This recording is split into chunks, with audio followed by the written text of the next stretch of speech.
नमस्कार मित्रों, towards education में फिर से आपका स्वागत है।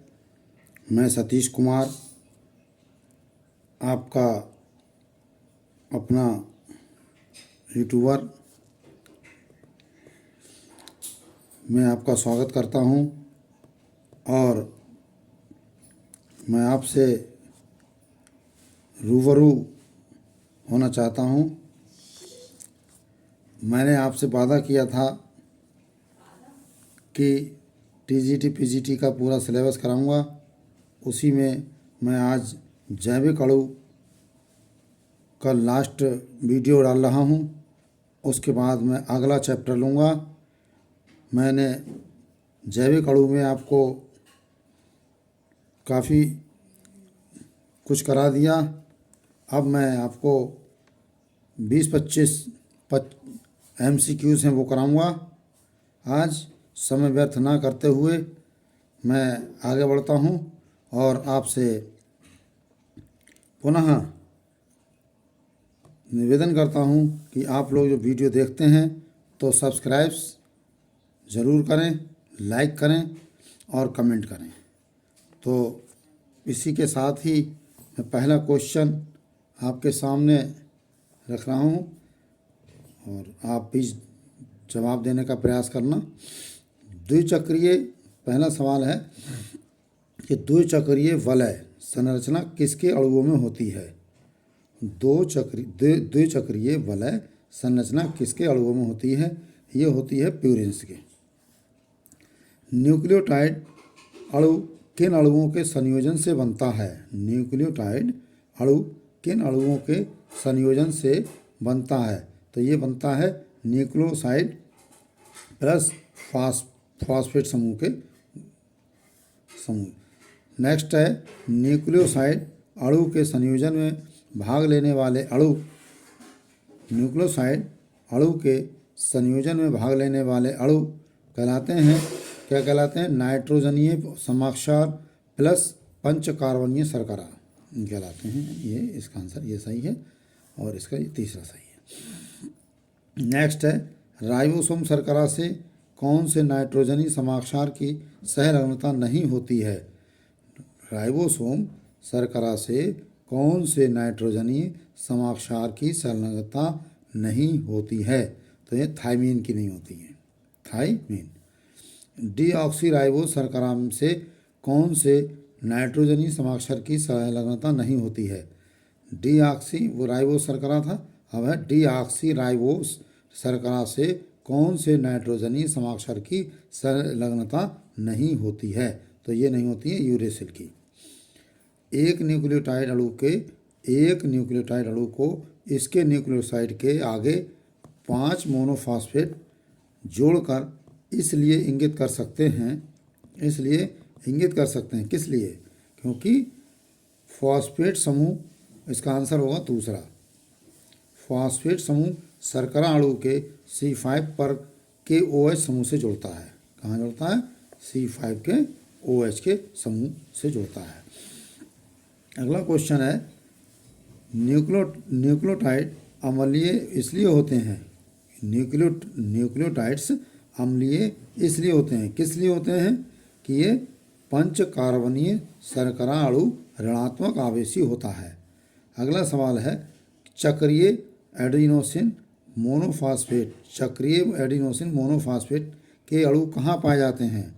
तो ये पाए जाते हैं कोशिका के साइटोसोल में। कोशिका के साइटोसोल में पाए जाते हैं। उच्च न्यूक्लियोटाइड अणुओं में क्या होता है? ये होता है, अगला इसका सवाल है पहला कि फॉस्फेट समूह से एक या दो अतिरिक्त फॉस्फेट समूह फॉस्फोएस्टर बंधों द्वारा क्रमवार जुड़े होते हैं। इसका ये आंसर। समस्त कोशिकाओं में ऊर्जा विनिमय का काम करने वाला उच्च ऊर्जा वाहक न्यूक्लियोटाइड होता है। समस्त कोशिकाओं में ऊर्जा विनिमय का काम करने वाला उच्च ऊर्जा वाहक न्यूक्लियोटाइड होता है, ATP। इनमें से कौन सा पदार्थ न्यूक्लियोटाइड से व्युत्पन्न कोएंजाइम नहीं होता है? इनमें से कौन सा पदार्थ न्यूक्लियोटाइड से व्युत्पन्न कोएंजाइम नहीं होता है? तो ATP। हमारे शरीर का लगभग कितना प्रतिशत भाग जल है? बहुत इजी सवाल है। हमारे शरीर का लगभग कितना प्रतिशत भाग जल होता है? तो इस 57%। जल क्रमशः कितने ताप पर ठोस बर्फ में जम जाता है? जल क्रमशः कितने ताप पर ठोस बर्फ में जम जाता है और गैसीय वाष्प में बदल जाता है? तो ये है 0 डिग्री से 100 डिग्री सेंटीग्रेड तक ये जम जाता है। ये सवाल ऐसे लग रहे हैं बहुत सरल हों, लेकिन हम ओवर कॉन्फिडेंस में यही सवाल गलत कराते हैं। कोई 80% लिख देता है, कोई 90% लिख देता है। तो इस तरह से हमारे जल का जो लगभग कितना प्रतिशत भाग होता है, ये 57% होता है। और जल क्रमशः कितने ताप पर ठोस बर्फ में जम जाता है और गैसीय वाष्प में बदल जाता है? तो ये है 0 डिग्री से एवं 100 डिग्री सेंटीग्रेड तक। जल में जल के अणु किन बंधों द्वारा परस्पर जुड़े रहते हैं? जल में जल के अणु किन बंधों द्वारा परस्पर जुड़े रहते हैं? ये हाइड्रोजन बंधों द्वारा जुड़े रहते हैं। पृथ्वी पर कौन सा अकेला ऐसा पदार्थ है जो ठंडा होकर जमने पर फैलता है? पृथ्वी पर कौन सा अकेला ऐसा पदार्थ है जो ठंडा होकर जमने पर फैलता है? इस जल है, जल। पृथ्वी पर सबसे उत्कृष्ट विलयन होता है? पृथ्वी पर सबसे उत्कृष्ट विलयन क्या होता है? जल होता है। पृथ्वी का लगभग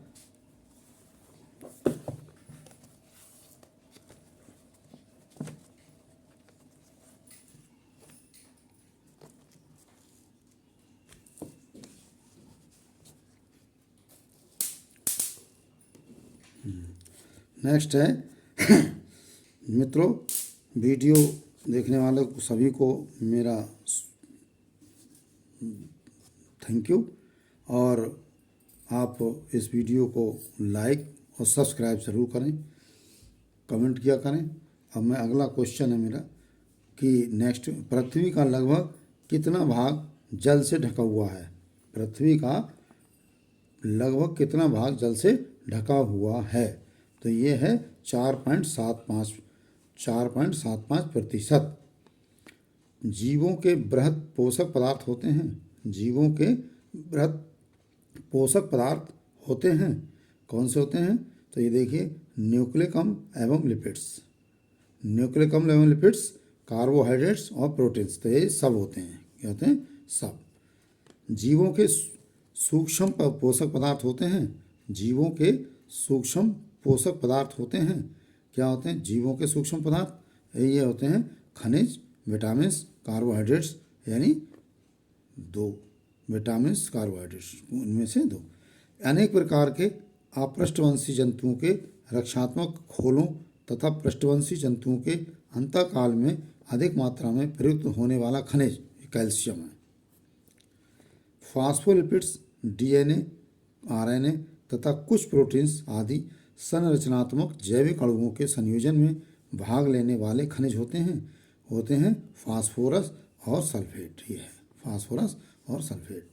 हीमोग्लोबिन, पर्णहरिम, थायरॉक्सिन तथा एटीपी के संयोजन में क्रमशः प्रयुक्त होने वाले खनिजों का सही समूह होता है। हीमोग्लोबिन, पर्णहरिम, थायरॉक्सिन तथा एटीपी, ये होगा 4। अब ये कहना है संयोजन में, एटीपी के संयोजन में क्रमशः प्रयुक्त होने वाले खनिजों का सही समूह होता है ना, सही। सबसे पहले होता है लौह, फिर मैग्नीशियम, फिर आयोडीन, फिर फास्फोरस। ये सबसे सही है। प्रकाश संश्लेषण तथा कोशिकीय श्वसन की प्रक्रियाओं के उत्प्रेरक साइटोक्रोम ऑक्सीडेज एंजाइम में कौन से खनिज होते हैं? तो इसमें होते हैं लौह और तांबा। तंत्रिकीय आवेगों के प्रसारण, कोशिका कला की पारगम्यता तथा ईसीएफ की परासरणीयता के लिए महत्वपूर्ण खनिज होते हैं। तंत्रिकीय आवेगों के प्रसारण, कोशिका कला की पारगम्यता तथा ईसीएफ की परासरणीयता के लिए महत्वपूर्ण खनिज होते हैं। तो इसके लिए होते हैं सोडियम, पोटेशियम और क्लोरीन। इसका ये आंसर ठीक है। तो मित्रों, इसके साथ मैंने आज बहुत समय कम लिया और छोटी वीडियो बनाई, जिससे कि आप लोग इन सवालों को पढ़ें और ध्यान से देखें। इसी के साथ मैं आज की समय विदाई लेता हूँ। Thank you. जय हिंद, जय भारत।